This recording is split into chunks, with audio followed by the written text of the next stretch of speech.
In the past, a visit of the French president to Poland would have been a major event. Today, Emmanuel Macron's arrival in Warsaw is mostly a courtesy, and the main topic of conversation is Ukraine. This visit of President Macron to Poland has primarily an image dimension. Both leaders, Macron and Tusk, have not been doing too well in recent times. In France, Michel Barnier's government has just fallen, while Tusk is having a hard time in the polls. The French president met with Polish Prime Minister Donald Tusk and then with Polish President Andrzej Duda. As the French press reported even before it began, the visit to Warsaw is a direct consequence of the meeting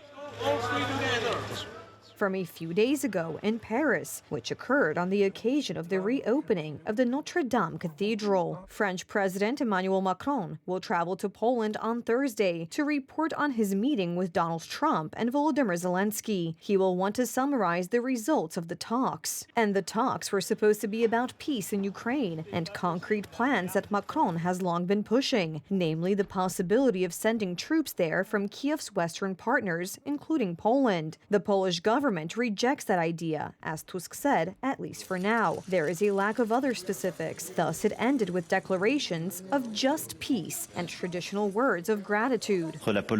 Poland's role from the very beginning of the war in Ukraine has been enormous, in terms of military support, in terms of logistical support as well. I would like to pay tribute to how important Poland's role is here.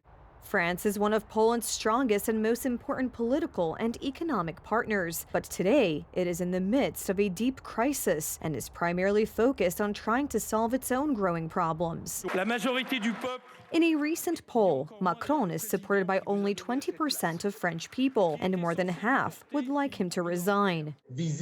President Macron's visit was cut short. The president returned to France faster than expected. He was supposed to visit the Warsaw Uprising Museum. That didn't happen because he wanted to get back to Paris in time to announce the name of the new French prime minister tonight. The new French government will almost certainly not have a majority and will again last at most a few months, with France facing another early election next year.